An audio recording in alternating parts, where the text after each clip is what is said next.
bienvenue à tous. Aujourd'hui, nous allons réaliser un grillé aux pommes.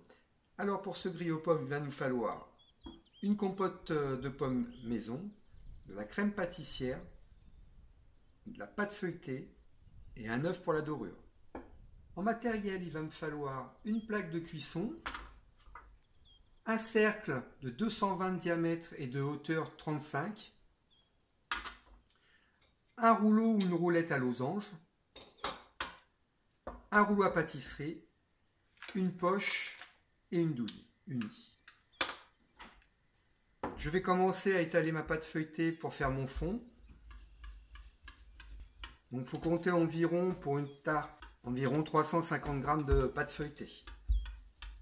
Juste pour le fond. Après, il faudra qu'on fasse un petit peu plus pour le dessus.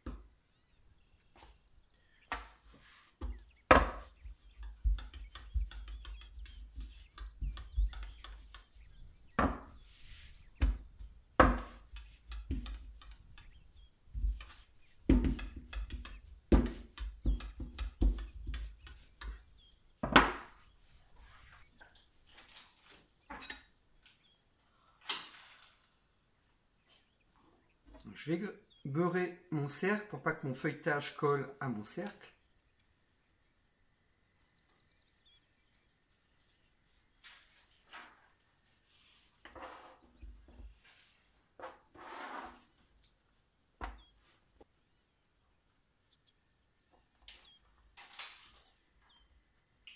Alors important de ne pas trop appuyer sur les bords pour pas enlever de l'épaisseur de la pâte. On fonce légèrement.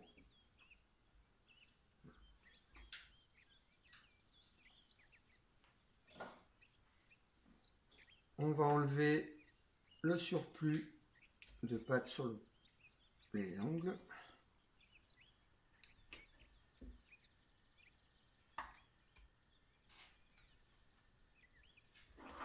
On va mettre ça sur une plaque.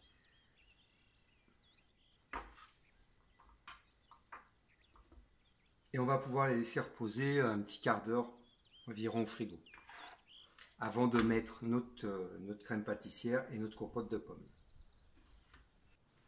Je vais garnir de crème pâtissière.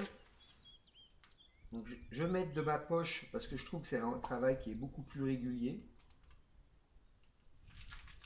On pourrait très bien le faire sans la poche, ou garnir à la cuillère. Et après, on va mettre notre compote de pommes.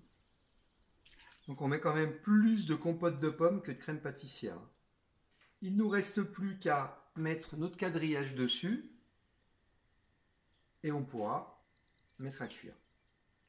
Alors pour la deuxième fois, je vais étaler cette fois-ci mon feuilletage pour faire le dessus de ma tarte. Alors on n'a pas besoin de le faire de la taille du cercle parce qu'on va le passer à la roulette et après on va l'étirer. Là vous allez voir, je vais vous montrer. Alors il est important de bien fariner pour pas que ça colle au rouleau. On va prendre notre rouleau.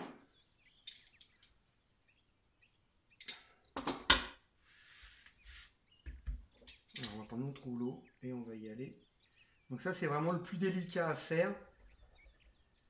On tient le bord pour pas que ça vienne avec le rouleau. Et on appuie assez fort pour bien couper.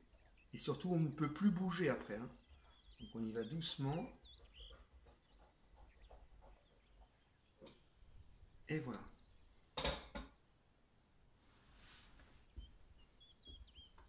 Je pose dessus et j'ai plus qu'à écarter.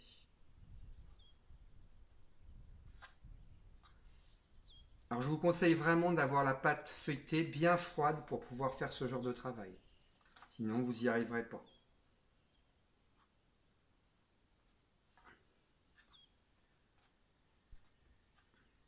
Si vous voyez qu'elle est un peu molle avant de la couper ou avant de la prendre, laissez-la au frigo, remettez-la un petit peu au frigo et vous êtes sûr de ne pas avoir de problème. Voilà.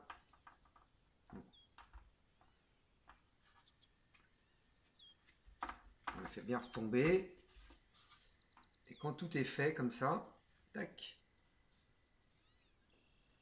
on va prendre le rouleau à pâtisserie et là, on coupe tout.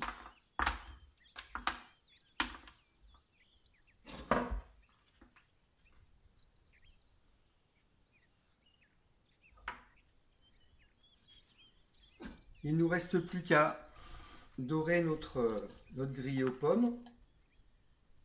Pour la recette de la dorure, donc c'est un œuf entier avec de l'eau. Surtout pas de jaune d'œuf, parce que si vous mettez des jaunes d'œuf, ça va dorer beaucoup trop vite et ça va brûler dessus de la pâte. Donc c'est important de mettre un œuf entier et de l'eau.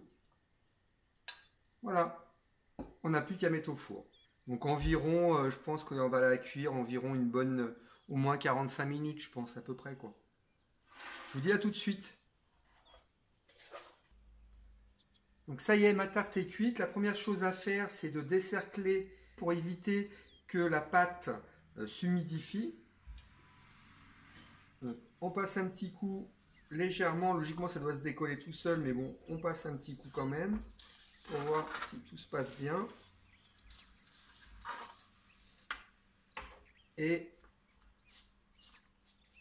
on enlève le cercle. Voilà, donc la tarte est bien cuite. Impeccable. Comment voir quand elle est cuite? Alors, vous allez voir que il y a la compote et la crème pâtissière vont, à travers le grillage, ça va bouillir légèrement, ça va commencer à gonfler un petit peu. Et à ce moment-là, ça veut dire que c'est cuit. La deuxième chose, c'est sinon environ à peu près, donc je l'ai cuit 45 minutes, donc ça dépend vraiment des fours. Je l'ai mis 15 minutes à 210 pour le début, je l'ai baissé à 190 encore un quart d'heure et je l'ai encore baissé à 170 encore un quart d'heure, donc ça fait 45 minutes. Voilà. Tout ça pour éviter qu'elle brûle dessus et qu'elle cuise bien au fond et sur les côtés. Il ne nous reste plus qu'à mettre un petit coup de nappage pour qu'elle brille un petit peu, légèrement pour pas trop la sucrer. Alors quand je dis nappage, c'est comme de la confiture, hein, sauf que là c'est neutre. Alors on peut mettre de l'abricot si vous n'avez pas de nappage neutre.